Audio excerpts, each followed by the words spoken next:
दुर्गाष्टमी, नवमी और दशहरा की आप सबको हार्दिक शुभकामनाएं। और सत्य की विजय हो, असत्य का नाश हो, प्राणियों में सद्भावना हो, विश्व का कल्याण हो।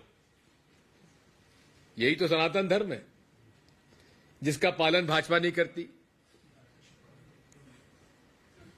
तो आप सबको हार्दिक शुभकामनाएं। 1985 में मुझे प्रदेश कांग्रेस का अध्यक्ष बना दिया था राजीव जी ने। तब मैं 38 साल का था और तब मध्य प्रदेश के नेताओं में डॉक्टर शंकर दयाल शर्मा, प्रकाश चंद्र सेठी, अर्जुन सिंह जी, श्यामाचरण जी, विद्याचरण जी, माधवराव जी सिंधिया, कमलनाथ जी, ये सारे बड़े बड़े नेता हमारे केंद्र में थे, राजीव जी की कैबिनेट में थे। और आप समझ लीजिए कि 38 साल का दिग्विजय सिंह, इन सब के साथ हमको मिलकर काम करना था।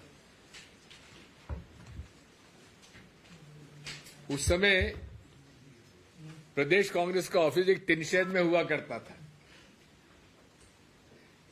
जहां हम लोग नीचे बैठ के, कुर्सी टेबल पे नहीं बैठते थे, वही मीटिंग लिया करते थे। तब से लेकर आज तक कुछ न कुछ, कोई न कोई तरीके से मैं उम्मीदवार चयन की प्रक्रिया में शामिल रहा हूं।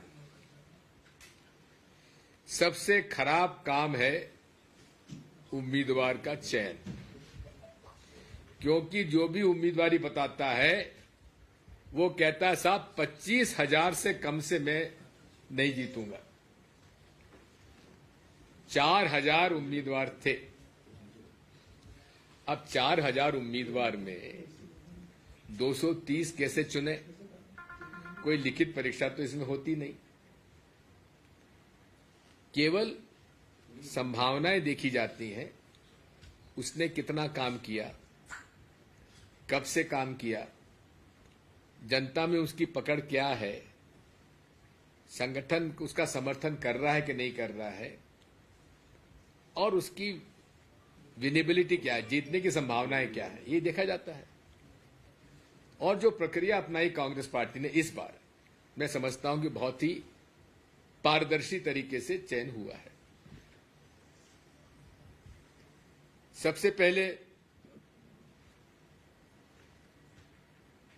कमलनाथ जी ने जिला प्रभारी बनाए, सह प्रभारी बनाए। मुझे 66 सीटों को देखा था, आंकलन करने के लिए कहा था, जहां लगातार हम हार रहे हैं। पहली बार मध्य प्रदेश कांग्रेस कमेटी में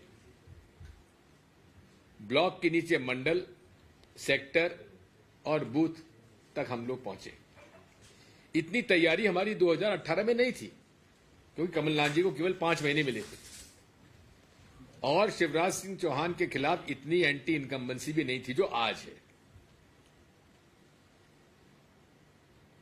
लेकिन इस चयन प्रक्रिया में लोगों का नाराज होना स्वाभाविक है, क्योंकि हर उम्मीदवार सोचता है कि मैं सबसे बेहतर कैंडिडेट। अब जिले से नाम लिया गया, ब्लॉक से लिया गया, जिले में लिया। पहली बार एआईसीसी के प्रदेश की स्क्रीनिंग कमेटी, एआईसीसी की स्क्रीनिंग कमेटी ने जिला स्तर तक के जिला कांग्रेस कमेटी के अध्यक्षों से मशवरा किया है। कभी नहीं हुआ ऐसा मेरे राजनीतिक इतिहास करियर में। मैं पीसीसी प्रेसिडेंट भी रहा, चीफ मिनिस्टर भी रहा, जनरल सेक्रेटरी भी रहा, एआईसीसी की स्क्रीनिंग कमेटी का अध्यक्ष भी रहा और वर्किंग कमेटी का मेंबर भी हूं। इतना पारदर्शी तरीके से कभी चयन नहीं हुआ था जो इस बार हुआ है। स्क्रीनिंग कमेटी के साथ साथ फिर एआईसीसी के हमारे सेक्रेटरीज, एआईसीसी, कोई असेंबली सेगमेंट नहीं है जहां वो लोग ना पहुंचे। कोई असेंबली, हर असेंबली सेगमेंट में हम लोग पहुंचे हैं। सबसे राय मशवरा किया है, ग्रास रूट के वर्कर से बात की है। उसके बाद जितने आवेदन आए थे वो स्क्रीनिंग कमेटी के मेंबर्स को दिए गए, और स्क्रीनिंग कमेटी के मेंबर्स जो हमारे प्रदेश इलेक्शन कमेटी के मेंबर्स को दिए गए, और पीईसी के सारे मेंबर्स थे x PCC president, x CLP leader, ex minister, senior लोग। यूथ कांग्रेस, एनएसयूआई, सेवादल, महिला कांग्रेस के सारे अध्यक्ष उसमें शामिल थे। उन्होंने 1 to 1 पूरे एआईसीसी की स्क्रीनिंग कमेटी के सामने अपना पक्ष रखा। कमलनाथ जी ने पिछले 1.5 साल पहले से हर असेंबली सेगमेंट का 4 अलग अलग एजेंसी से सर्वे करवाया। वो सर्वे हमारे पास था। आखिरी सर्वे हुआ है सितंबर 2023, उसकी रिपोर्ट हमारे पास आई। उस रिपोर्ट के आधार पर स्क्रीनिंग कमेटी ने अपने प्रस्ताव रखे और उसके बाद चयन सीईसी ने किया। हां, इसमें अपवाद कुछ हैं। जो अपवाद हैं वो आउटस्टैंडिंग केसेस हैं। 90% जो सीट तय की गई हैं वो सर्वे के आधार पर तय की गई हैं। इसलिए मैं जितने भी हर उम्मीदवार की अपनी अपेक्षा होती है, उम्मीद होती है, मैं सभी से हाथ जोड़कर प्रार्थना करता हूं कि भरोसा रखिए, जनता सरकार बनाने के, कांग्रेस की सरकार बनाने के पक्ष में है, बदलाव के पक्ष में है, दुखी है। कोई वर्ग संतुष्ट नहीं है, यहां तक कि आरएसएस का वर्ग भी इनसे संतुष्ट नहीं है। भाजपा की लीडरशिप में भी